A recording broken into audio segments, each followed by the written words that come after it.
Thomas Miller was doing mental math at 11 p.m. Rent due in 4 days. $80 short. If he picked up a weekend shift at the diner, he could cover it, and maybe, just maybe, afford Sarah's inhaler refill. His 7-year-old daughter was asleep on a neighbor's sofa right now, her breath slightly wheezy in the dry apartment air. He hated leaving her there.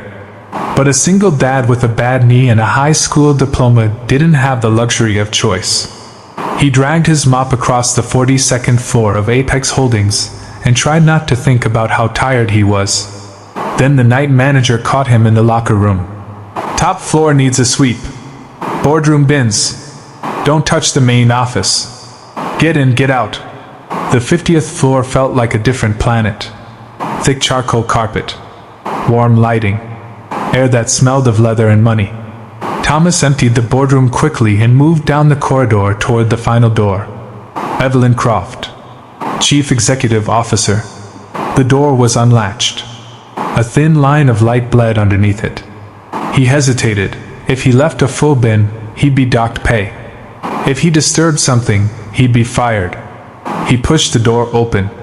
He expected an empty office. Evelyn Croft was standing 10 feet away. She wasn't behind her desk.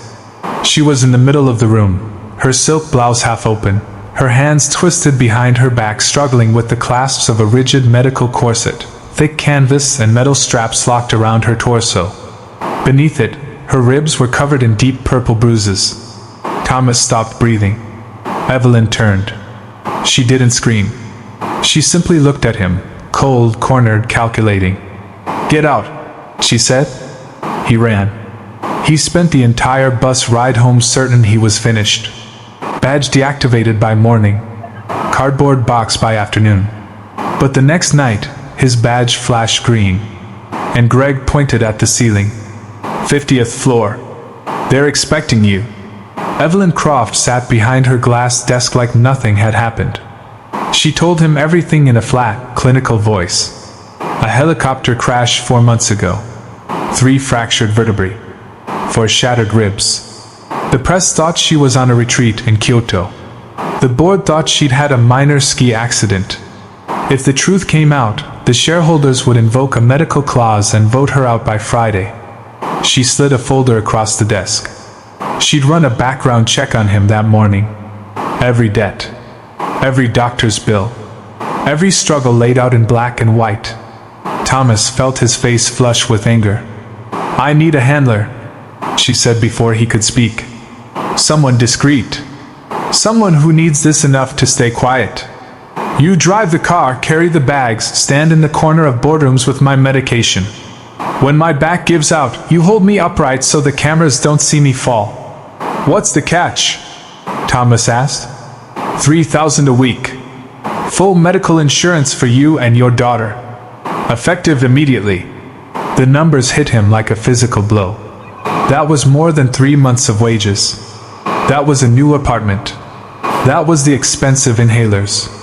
The specialist visits. Everything he had been clawing toward for 5 years. "When do I start?" he asked. The transition was violent. Wednesday he was scrubbing floors. Friday he was standing beside an armored SUV in a suit that cost more than his car. Their dynamic was not friendly. Evelyn was ruthless and demanding. Thomas was blunt and didn't pretend otherwise. They argued constantly. But he learned her cues. When her knuckles went white gripping a table edge. When her voice dropped dangerously quiet in a meeting. When she needed the medication, and when she needed someone to simply stand close enough to catch her. The shift happened in the 3rd week. After a brutal 4-hour dinner, Evelyn's legs gave out in the foyer of her penthouse. Thomas caught her. He carried her to the bedroom, knelt in front of her, and forced open a jammed clasp on her brace that had been digging into her broken ribs for hours. When it finally released, she pressed her forehead against his shoulder and stayed there. He didn't move. He let her breathe. When she finally sat back, a folded piece of paper had fallen from his pocket. A crayon drawing, a tall man in blue and a little girl with a green balloon. "Is the insurance covering her treatments?" Evelyn asked quietly. "She got the good inhalers Monday," Thomas said. She hasn't wheezed in 3 days. Evelyn looked at him for a long moment. Take Sunday off, she said. Take her to the park. 6 months later, the brace was gone. The merger had closed. Thomas had a desk on the 49th floor and a title nobody questioned. On a sunny Friday, he drove Sarah home in a sensible sedan, her breathing easy, chattering happily about dinosaurs. His phone buzzed in the cup holder. Take her for ice cream. Put it on the corporate card. Thomas laughed. A short, real, unguarded laugh. He tossed the phone onto the passenger seat and turned on the radio. The city didn't look so terrifying anymore.